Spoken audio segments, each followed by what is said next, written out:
We finally had it. The first night of the NBA season has wrapped up after the LA Lakers took on the Minnesota Timberwolves and really dominated the game, I would say, for a large part of it. The game stretched out at one point to a 17-point lead to the Lakers. It was all off the back of an Anthony Davis MVP caliber performance, which is exactly what you're looking to see as a Lakers fan. You want to see him take that step up and really perform. Bron didn't have his greatest game today, which is fine when you know you've got Anthony Davis able to step it up how it was. Rui Hachimura had a really good game as well. And so overall, I thought it was a really positive night for the Lakers. They got a large portion of what they would have wanted to see. But let's kick it off talking about the game with the biggest point. For me, that's the historic nature of LeBron and Bronny James playing together. And we all knew it was coming. We never were sure exactly when it was happening. There was lots of talk in the media coming out just before the game that in the second quarter is when they were going to look to introduce Bronny. But the moment of them two, LeBron James and Bronny James, standing at the scorer's table and about to check in, and the mic'd up moment of them talking together, I don't get how anyone can see that and hate on that moment. It is such a heartwarming moment to see. Just imagine being able to play with your son or with your dad in that circumstance at the highest level. It's never been done in the NBA. It's only the fourth time it's ever happened in professional sports as well. And it's just mental, and for it to be a case where LeBron is still such a good player. Bronny was a second round pick. Not a great deal of expectation on him for relative to where he's drafted, but the name will obviously carry weight. It's just such an amazing moment to see. And that bit in the interview after the game where LeBron talks about how he sacrificed so much family time and he missed out on so many moments because he was so dedicated to playing basketball and because he was required to be on the road, things like that, to then be able to share those moments and keep doing that, but with his son, was amazing. I believe it was on the actual day, or if not the actual day, it's also his daughter's birthday today. So having them there as well, courtside, seeing that, if it was her actual birthday, all of that lining up on one day is just so special for that family. And I don't get how anyone could look at it and hate on it, to be honest. And so it was just such a surreal moment watching as well. Regarding the actual game, Anthony Davis has to be the biggest talking point, just in the way he was able to dominate on both sides of the court. You saw him just constantly popping up throughout the game, exactly when the Lakers needed him. If the Wolves were going to run, he'd step up. He'd either get a big time stop or he would be scoring at the other end. He shot 1 from 3 from the 3-point line today, which it was good to see him take those three. He seemed a bit more in rhythm with his jumper. I found he pulled out some kind of fadeaway mid-ranges as well that he hasn't really been hitting over the last couple of seasons, and so that was excellent to see. The trust that JJ Redick has seemed to instill in Anthony Davis to find his shot and get there is exactly what he needs, because it makes him a more dynamic player. And when he was doing that at New Orleans and early in his tenure with the Lakers, it's why there was talk about him being one of the best players in the game and possibly winning an MVP. So to see him be able to hit those shots is massive for the Lakers. It's exactly what we needed and loved it. And then defensive, he basically called it out at the end of the game in the post-game interview where he got asked about the defensive stops, and he said that's defensive player of the year stuff, and that's what he's after. He said it before. He feels like he deserved it last year. I would argue that he did, but I think he was let down by the rest of the team. Being the 17th best defense in the league, you're not really going to get a defensive player of the year from that, regardless of how good they're playing. So that's kind of what let him down. And this game was just a statement for what we hope will come for the rest of the season.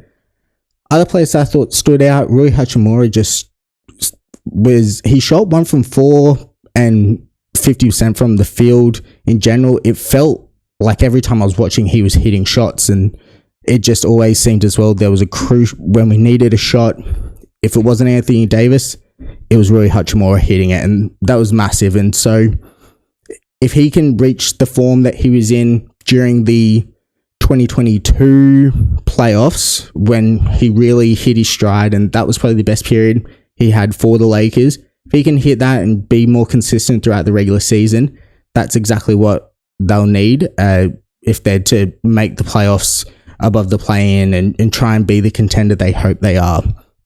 I thought D'Angelo Russell and Austin Reeves had solid games. As a whole, the Lakers shot very poorly from three. They ended up shooting 5 from 30, which is very poorly. Is probably an understatement. That's pretty horrific at 16%. But just watching it, I love the fact they were getting those looks. I mean, there were so many good shots. They just unfortunately weren't falling, and that happens. Teams have off nights, but the fact they were taking him was excellent, and they'll only get in stride. And you could tell when JJ Redick spoke that that's what he was focused on. The shots will eventually fall. He'll be able to knock that down, or not knock that down. He'll be able to help instill the confidence so they can knock them down and get better from there. But last year, the Lakers just weren't shooting enough threes to really be a solid contender or upper playoff team, and he's clearly looked to address that. The hustle in the first half as well was amazing by the Lakers. They just constantly were getting the offensive rebounds, just getting that loose ball. And the Wolves eventually in the second half sort of tightened that up and brought the overall stats to be a bit more even, but the way they played was phenomenal, and you just love to see it. And so I thought overall the Lakers will be thrilled with what they saw today. They won't love the fact they shot so poorly, but getting those open looks is the first step to getting there, and they'll just know that they can get them and then go through, and eventually they'll click and they'll start making those, and that's what'll be a big point. From the Timberwolves side, it just felt a little disjointed, to be honest, which for the most part isn't that surprising, just when you think they traded away Karl Anthony Towns, who was such a big piece of their team. They brought in Julius Randle and brought in Dante DiVincenzo. I thought DiVincenzo played really well. He shot 2 from 8 from 3, and had 10 points, but 3 rebounds, 3 assists, 2 steals. He just seemed to be everywhere, just constantly fighting and battling, and those couple of threes they did hit were clutch for him and kept him sort of around about in the game. But you could tell Julius Randle only took 10 shots. You'd normally expect him to take a lot more. He just didn't seem to know where to fit in. They just defensively looked a bit of all over the place at times as well. And I'm not sure whether that's just maybe rust coming into the new season with the new players. That's very possible. So they might not be too worried about it, but it just seemed as though it was all on Anthony Edwards to try and create and to try and get anything going in that side. And so that's where they were let down. I think it just seemed to be too much on Anthony Edwards, and as great as he is, he's going to need those other players to really step up. But it's the first game of the season, so it's not as if it's anything that can be too concerning. It may just be a case of going back, and maybe it's just a case of Randall. There were some open looks that in New York he would have taken that he passed up, and it might be trying to just be too, I guess, assist happy and too willing to help the rest of your teammates out in a new setting so you can acclimatize faster when one of the reasons you're in that deal is because you can hit those shots. So the Wolves will be wanting him to really take those. And so I think they'll definitely get better. And I thought Naz Reid played really well for him, hit a couple of timely threes for him, and overall provided a threat. But yeah, I think this game, just the biggest key point taking out of it was the Lakers look way better under JJ Redick. It's just one game. It's too early to tell. But the fact you could see a clear difference to me is massive, because it shows he's really tried to instill something and the team have taken it on board. And that's the biggest thing. Darvin Ham had lost the locker room. JJ Redick seems to have come in. He's got it. He's instilled an idea. I find him to be a fascinating person to hear speak about basketball and the way he thinks about those things on his podcast. I always loved it. And so in interviews, I always think he provides an interesting perspective. So I I can imagine in the coaches or in the locker room, how he's able to translate that would be the same, and he'd be able to get his point across. And so the team seem to have really bought in, and it seems like there's at least a positive vibe about this season so far, and hopefully that can be kept up through to the next game. The first game of today was the Boston Celtics taking on the New York Knicks in an absolute blowout by the Boston Celtics. From basically minute one, they were on top. They just ran away with it. And it just, when I was watching, it didn't even feel as though New York were that bad. To be honest, it just felt like the Celtics, just everything they wanted was happening. And they equaled the league record for most number of threes in a game for a team, which I find it mental that they did that and then missed 12 or 13 straight after that to then only end up tying the record. It's funny. It's like that there's some weird hoodoo around that, and they just weren't able to do it. But it just felt like it was the Celtics being too good as opposed to the Knicks doing necessarily anything that wrong. I've mentioned it in previous videos. I believe that I think Jason Tatum would come out this season with a real point to prove after kind of the debacle in the Olympic camp when he just wasn't getting minutes. All the talk around the finals last year and the playoffs when he wasn't up to his normal level and Jaylen Brown really took over. This game, he came out and proved why everyone regarded it as his team and why everyone thought he had MVP potential. And so to get 37 points, 4 rebounds, 10 assists, shot 8 from 11 from 3, 14 from 18 in the field. Like, he was just efficient. He was shooting from beyond the arc. Defensively, I thought he was locked in as well. It was working exactly how you would hope. If you're a Boston Celtics fan, this is the Jason Tatum you want to see, and you hope you can get. You're not going to be able to get this exact performance from him every game, but if he can be close to this consistently throughout the season with a few of these games sprinkled in, there's no reason why he couldn't be the MVP of the league come the end of the season, especially if the Celtics are as good as they were last year, which there's no reason to suggest why they wouldn't. I mean, I think they didn't play with Kristaps Porzingis in this game. They've got a good record without him last year, and so just to have him come back in and it not be too much of a disruption when he does come back in or when he's out, to be able to have that depth and that fluidity is just unreal.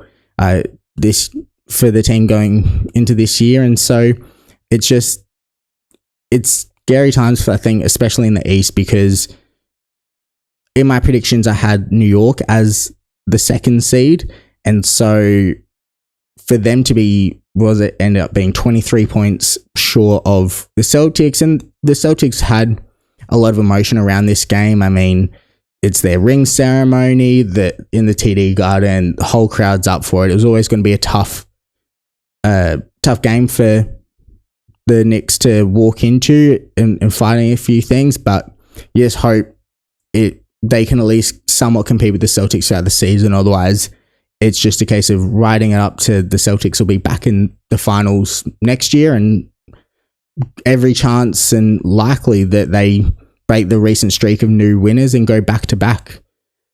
From a New York side of things, Jaylen Brunson played really well, I thought. Miles McBride, I thought, was exceptional, hitting 4 from 5 from 3. He just was really good off the bench, especially when Mikal Bridges was still struggling with his shot. To go 2 from 7 after changing his entire shooting form, how he's now got the hitch in it, it just kind of looks ugly as well. And I know aesthetic shots don't necessarily mean they're always effective. I mean, Tyrese Halliburton's a good 3-point shooter and his shot's not that pretty.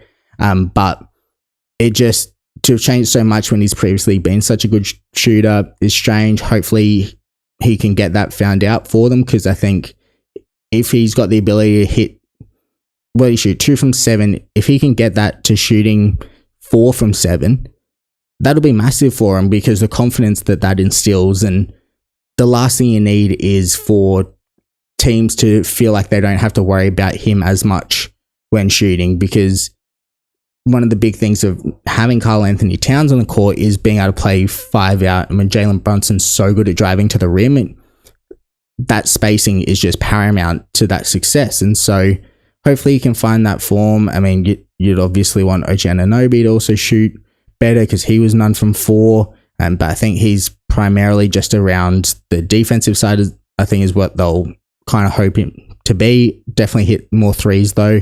But Karl Anthony Towns struggled a bit, I think, in his first game in New York. Not surprising, it's a lot of adjustment. He's going back to playing the center position in a new team, in a hostile environment with so much emotion on the line. I think he'll get better, but it wasn't a great first game for him. But I think the Knicks just chalk it up to being a bit of rust and a tough first game.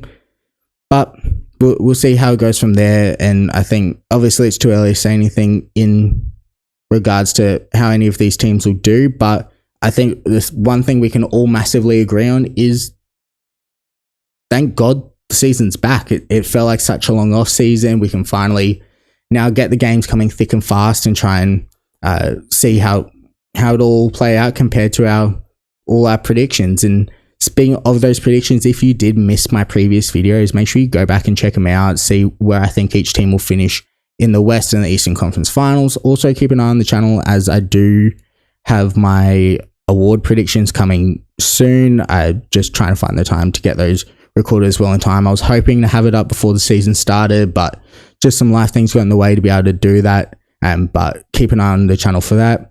As well, regarding other sports, we've got a Liverpool game tomorrow morning Australian time against Leipzig, so I should try and get a video out talking about that and how that game goes. Hopefully it's a win for them.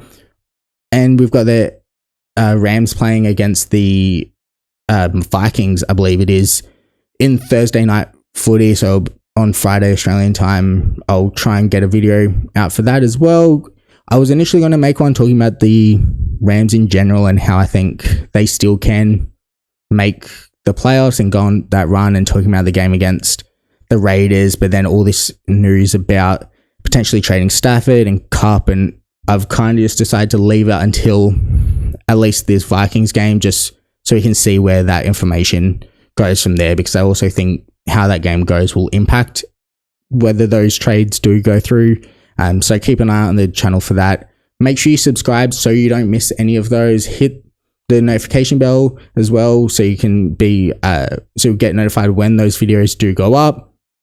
And also please leave a like on the video if you did enjoy it. Let me know in the comments below what you thought of these games, who you thought really shone, and any other topics about this game. All the engagement does really help, so I would appreciate it if you could leave the like and subscribe and comment as well, as I'm trying to grow this channel. I'd really appreciate it. Also give me a follow on all the socials above so you can stay up to date with anything I post there. But other than that, we'll leave it there and we'll reconvene in the next video, and I hope you have a good rest of your day.